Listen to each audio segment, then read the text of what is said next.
My name is Leslie Williams and I'm in San Diego, California. And today's date is February 15th, 2012. And I'm making this video right outside of, I think what it's called, La Paloma at USD. And I decided to make a video today.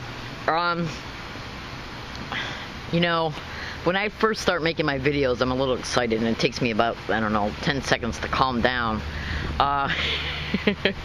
Because usually when I first sit down right after I get done eating lunch, I'm pretty excited because, you know, I've left an environment where I just got gaslighted the hell out of. And anyways, today's date is May 15th, 2012. And the reason why I'm making this video is to inform the public exactly about what brain entrainment is and how it's coupled with the technology that is known as remote neural monitoring. Now, the reason why I make this video is because there's right now hundreds of thousands of targets of this technology and of organized stalking and electronic harassment currently right now in real time in the United States. And a lot of them don't know what is happening to them. They don't have the terminology yet to understand what's happening to them, so they can give it a name and then do some investigative research online concerning what is happening towards them, so they can make better sense of it. Because this whole expedition is about manipulation and psychological operations, and it's all designed to traumatize, because it's coupled with organized stalking, which is where the physical individuals take a role in it, and then the electronic harassment, which is the microwave auditory effect, scalar projected audible distinguishable signals, which is basically nothing but the microwave auditory effect that is scalarly projected around a target whenever a target is in moving when they're moving along the routes, usually, especially their walking routes, and even on buses and trains, because they piggyback on the electrical wiring of buses and trains, and then use the ventilation system as a carrier. And if you don't believe me, I suggest you thoroughly listen to the YouTube videos. Remote Neural Monitoring NYC Chronicles is experiencing it on bus and trains, and listen to John Hall satellite terrorism videos at YouTube.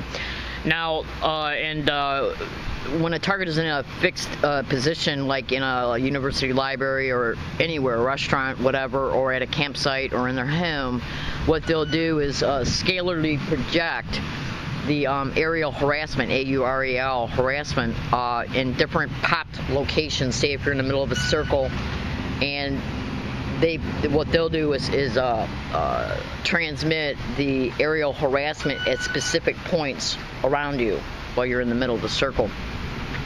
And this is done to constantly distract the target and to constantly make a target feel undermined, because they don't have the terminology in order to be able to describe what they're hearing, why they're hearing it, and who's doing it.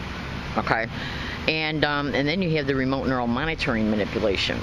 And I'm going to tell you something right now about the remote neural monitoring manipulation. If you thoroughly investigate remote neural monitoring at Google, you'll clearly see that they have the ability to be able to transmit EEGs into a target's head.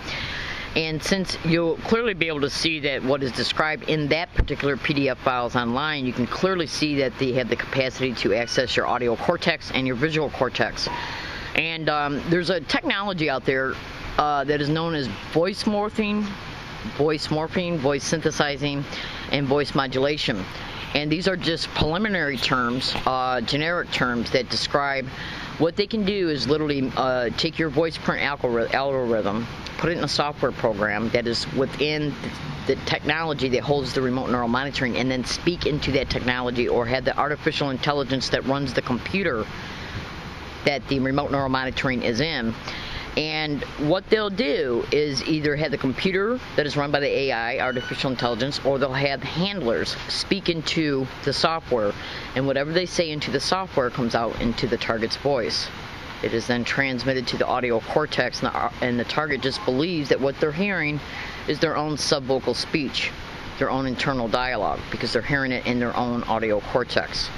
And so, you know, when you subject the target to this type of technology, while you put a target, what they can do is literally put a target in a staged street theater, And what that is a production that organized stalkers, like say if me or another target gets up and they leave their home to go somewhere and they go take a bus or a train, or they go to the restaurant, movie theater, whatever, what they'll do through the stalking, which is achieved through GPS tracking, remote neural monitoring, and through the physical organized stalker, is ascertain where a target is at as they're in mobility, as they're moving. And what they'll do is stage an event at a specific location along that route. Okay, and then while in the midst of that event, they'll transmit anything they want into the target's head using voice morphing in order to be able to get to a target to react in a reflexatory manner in reference to the theme and nature of what is being produced towards the target. Usually extreme intimidation, provocations, threats of assaults, and things along these lines.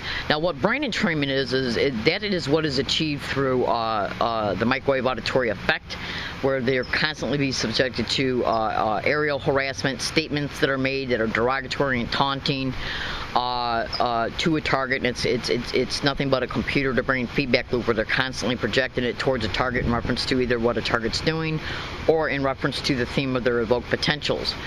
What they'll also do is get organized stalkers to enter a target's life through friendly means, through casual means, through friendly means, through covert means, intimate infiltration included, through any avenue that they can, in order to be able to lead a target's thinking about any particular thing or situation, event, anything. Okay, and that is done to cultivate and classically condition a target's thinking, and hopefully any motor cortex associated behaviors that is attached to the suggestions, the commentary, the dialogue, or whatever. And that's all done to get a target to think in specific ways and to possibly, and more than always, to act in certain ways. And that's done to create and classically condition and reinforce neural networks. That's brain entrainment. Then what they'll do is go back and identify and mark that neural circuit that was created using remote neural monitoring, and then stimulate it back in current time, real time, for any expedition, for any motivation. And this is going to give you a case in point. Say if they put a target out on the street after they create homelessness.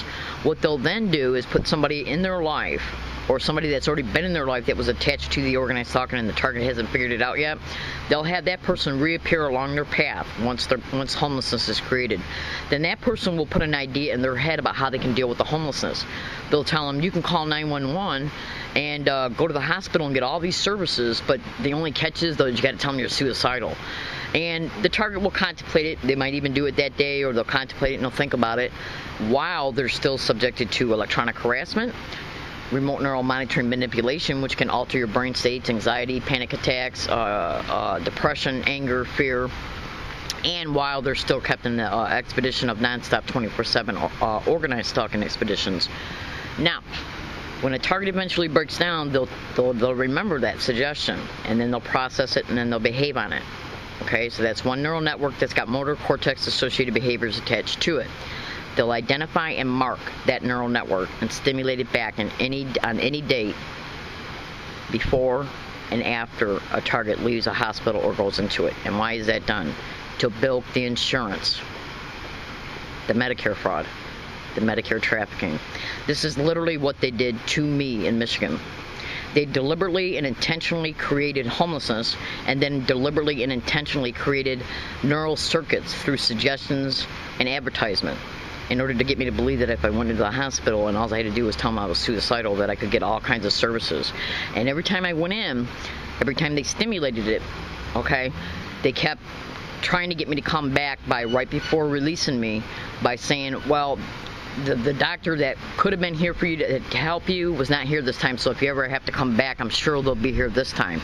And that was done to keep the idea in my head that, well, it was just a mishap this time, or it'll be better luck next time. It was all done to keep stimulating that created neural network into current consciousness in real time, to get those particular neural network reactivated and all the motor cortex associated behaviors reacted upon, to get up and call 911 and to go back to the hospital, so they could bilk the Medicare again out of thousands and thousands and thousands and thousands of dollars each and every time, while deliberately putting the targets on psychotropic medications, so they would break down faster once released. Because when they were released, they were released back on these medications, right back into the same situation: the homelessness, the escalated organized stalking expeditions, and continued assaults, everything. And this is all done to break the target down again.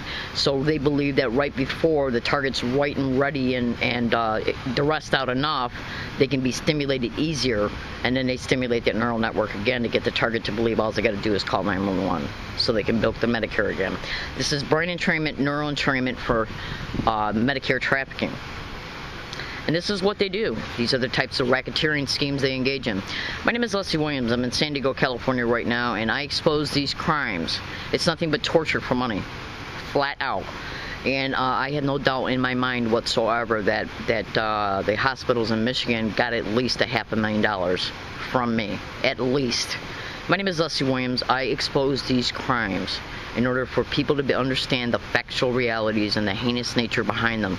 Because just this one little aspect of these expeditions is nothing that our target goes through. It's just a small, small portion.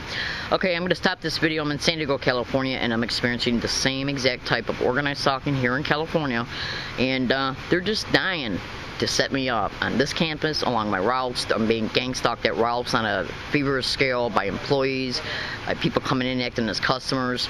Everywhere I go, flat out. Jack in the Box, Ultra-Star Movie Theater, Hazard Center, CVS, okay, right off of Ralph's driveway, off of Friars and Frazee Road, Ralph's, CVS, Burger King, Jack in the Box, Ultra-Star Theater, Hazard Center, the Green Line Trolley, USD, SDSU, UCSD.